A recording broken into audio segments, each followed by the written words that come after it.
Hi, everybody. Back with another living room lecture on A Course in Miracles material. And this is the second, a little bit longer one that I'm doing. That'll be about 10 minutes or less. And yesterday I did one on what I call phase one of what happens when you find the Course in Miracles material and you begin to read it, and what happens during that initial phase when you basically don't really have a good handle on what it's saying, because I often liken it to being spirograph. If anybody remembers those old spirographs, so you put your pen in and then you make a loops with it. So it could also be called like a symphony. It has main themes, but then different melodies are revisited.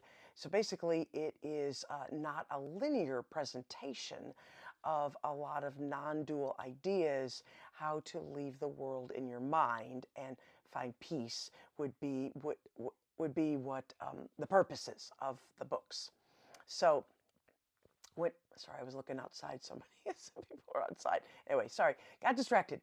But anyway, so phase two is after you've read the book and, or at least part of it, and you're becoming frustrated because you don't really understand the metaphysical principles. And you then will serendipitously, I think that's a word, will find a tool that will help you to be able to understand these concepts and the metaphysical principles. This can be a person, it can be a book, it can be really just about anything, but something that is course related and begins to explain it better to you. For me, this was back in 2004. I got Disappearance of the Universe, which is a particular book that is a linear explanation of A Course in Miracles. Quite interesting book with a bunch of plot twists and interesting setting that it's within, as if it's almost like a novel. So even if you didn't know the Course and you didn't know anything about it, many people even find this book first. So that is what was like a turning point for me. So then from 2004 to 2016, I had this thing. Now looking back, I call it phase two, and working with so many different people and teaching for a number of years now, I have noticed that a lot of people fall into this pattern that once they get some more understanding of these principles, I would literally hear in my head, it's understanding the metaphysical principles and aligning your beliefs with them. Then you use the tool to understand it better, and then you go back to the course. Actually, in this time period, I got through all of the 365 daily workbook lessons that are to help you, and they complement the text. And so I got through all of that. I can even do a whole video on just the workbook and what that was like. But in this phase two, what was very interesting was that there were tons of aha moments.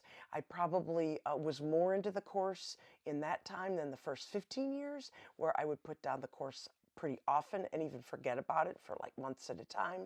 Now things were a lot more consistent, and really at the time I felt like I was doing the course, and I was certainly feeling very good about everything that I was learning. It was like finding the real pathway and finding the answers to a lot of the questions that I had.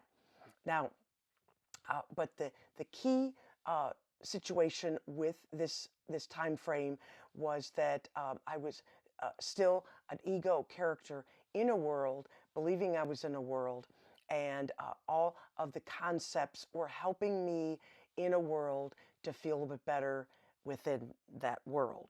So within all the regular anguish and upset and topsy-turvy lives that we all have, even when it looks the most calm and serene, as far as relationships or jobs or what have you, everyone knows we are unsettled, basically, and never completely feeling right, using substances and relationships and all sorts of things. And then the course itself becomes utilized as like affirmations to try to get through the day, to feel better through the day.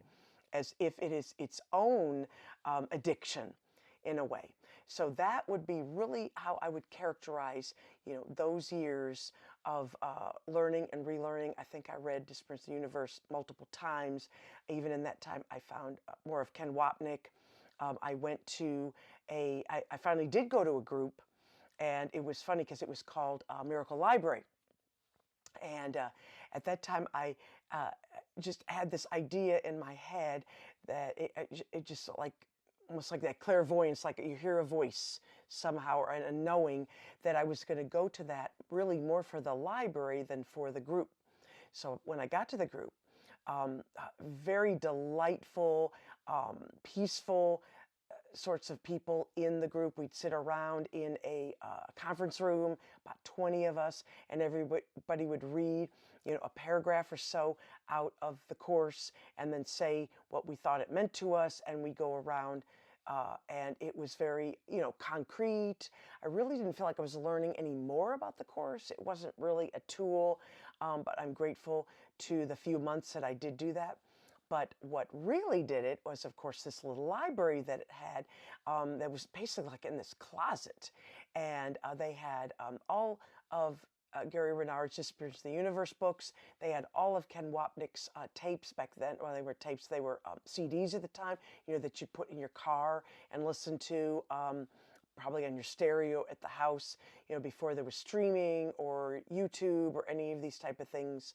And I really pretty much stuck to those kind of materials, because I found that many other materials were going more into the world and more into solving things in materialistic ways, whether we were going to be manifesting or we were going to be being guided. And for some reason, all of those things did not make any sense to me. They just did not. It was almost like as if I'd done it before and found that it was not effective. So I literally would just stick to just a couple very radical types of teachings with Ken Wapnick. And if y'all don't know him, he was helpful to the scribe and the recorder of the Course in Miracles back in the 70s and the 80s.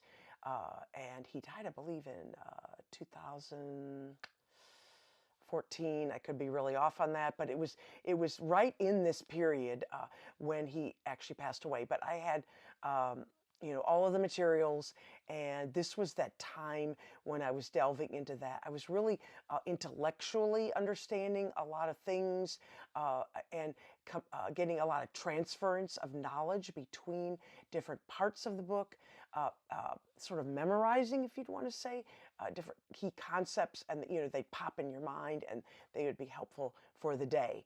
And so I don't know if any of y'all find yourself in this phase. Super important, I found, for later phases, because you have to understand the concepts and the wording and the vernacular to be part of the group in order to really understand what each other is talking about.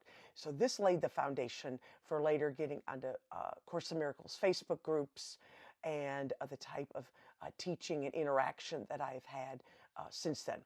So of course I will do another video probably like tomorrow on phase 3 that began in 2016. But hopefully this was helpful to you all. And my stuttering, I actually don't stutter, but I'm tired. So it's been a long day. So I will tell you more, probably do another video then, about 9 or 10 minute video on phase 3 tomorrow, and I'll upload this. See y'all then.